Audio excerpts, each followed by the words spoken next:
Pour l'anecdote, Max, laisse-moi te raconter une petite histoire. Ayant connu il y a longtemps un hypnotiseur que j'avais suivi dans une salle de restaurant remplie de monde, je constatais qu'il faisait tomber au sol des personnes, un petit peu comme des mouches après la saison d'été. J'avoue que ça avait été pour moi une expérience absolument étonnante à voir, d'autant que je savais qu'il n'y avait pas de trucage, juste un mystérieux savoir-faire de la part de cet homme. Par exemple, il suggérait à une femme que sa botte était remplie de fourmis, et on la voyait précipitamment extraire les supposées bestioles qui n'existaient pas en fait, hein. Comme si l'idée de conserver cette botte à son pied lui semblait insupportable. Il, euh, il avait fait, c'était une autre personne, je crois, il avait fait boire 1 litre d'eau, euh, je crois que c'était un homme, juste en susurrant à son oreille qu'il était dans le désert brûlant, alors que nous étions au début du printemps dans un village de France. Et le type s'aspergeait d'eau comme s'il était vraiment dans le désert et que sa peau brûlait.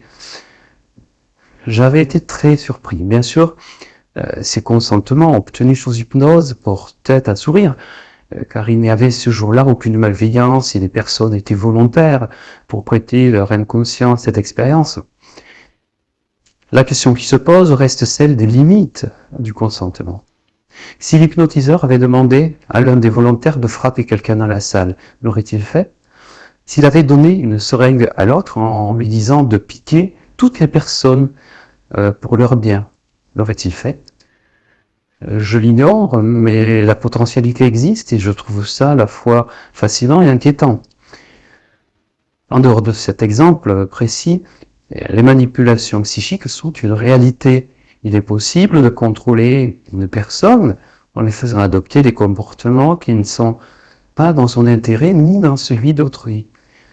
On sait aujourd'hui que la manipulation existe dans les relations quotidiennes entre les individus et sans la médiation évidemment d'un hypnotiseur professionnel.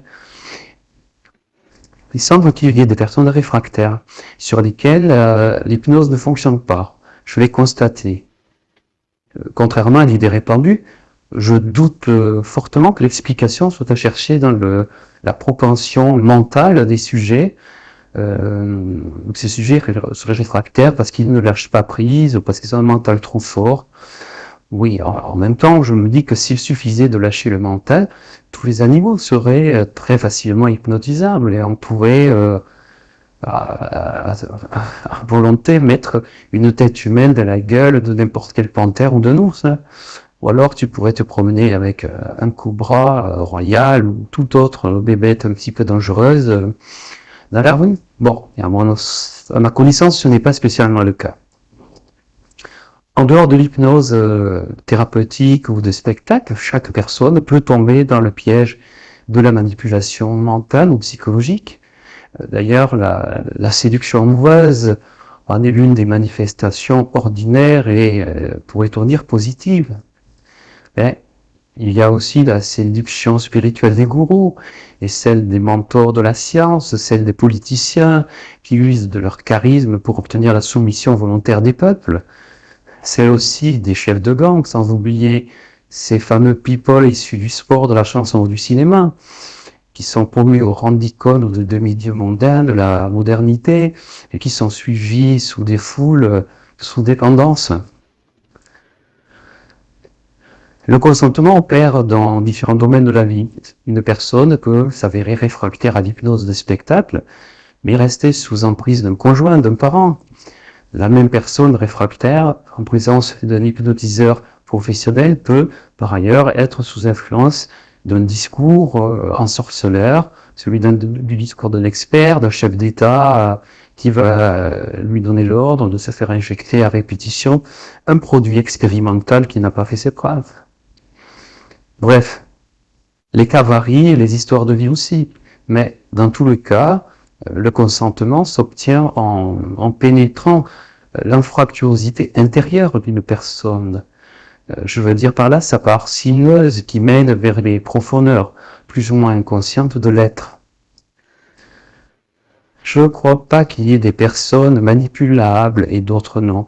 J'ai plutôt tendance à penser que nous le sommes probablement tous et toutes, mais que cela ne se manifeste pas de la même façon, ni dans le même domaine de vie, ni pour les mêmes raisons, ni au même âge. Il en va de nos consentements politiques, scientifiques, religieux ou psychologiques, comme de l'hypnose.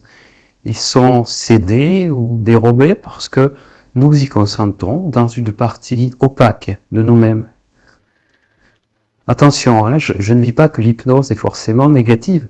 Elle peut être vertueuse lorsqu'elle est utilisée avec éthique, par exemple par les psychothérapeutes et les médecins qui la pratiquent auprès de patients dans un but thérapeutique et de mieux-être.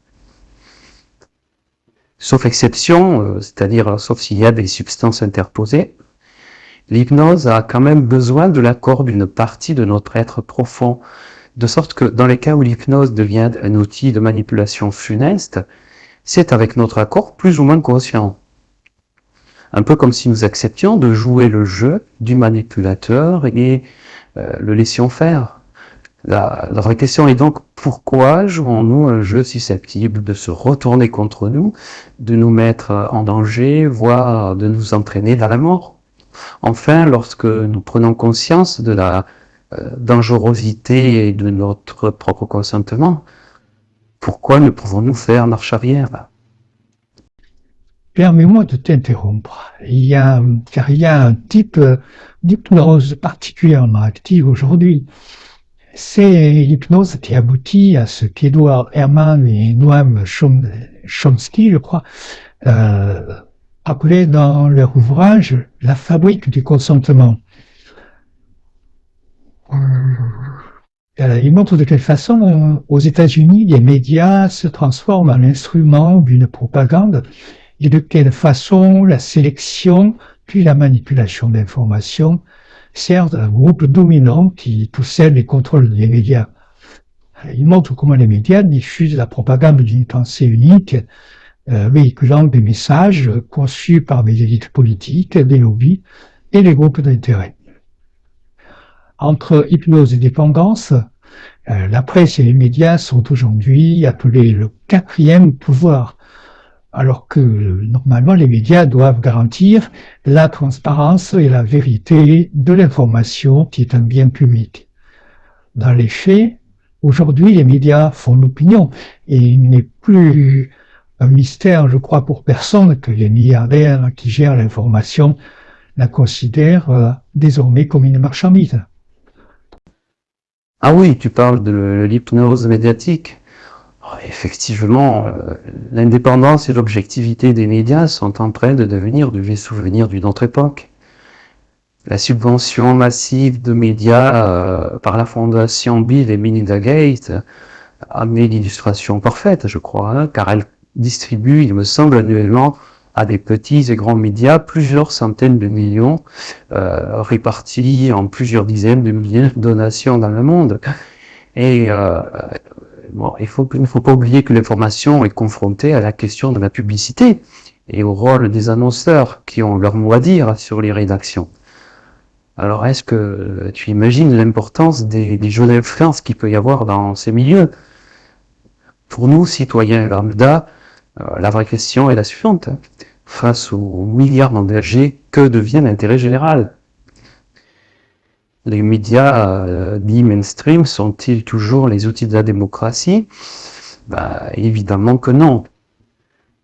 Posséder des médias est fondamental si l'on veut tenir l'opinion publique et récupérer le consentement des foules.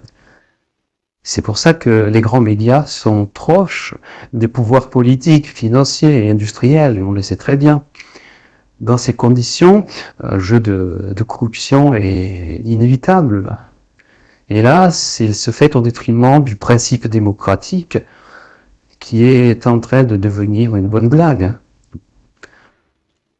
En s'appuyant sur les médias, le pouvoir se théâtralise et le jeu des apparences y prend une grande place. La vie politique se met en scène. Elle utilise intensivement et régulièrement la télévision, la presse aussi, la radio.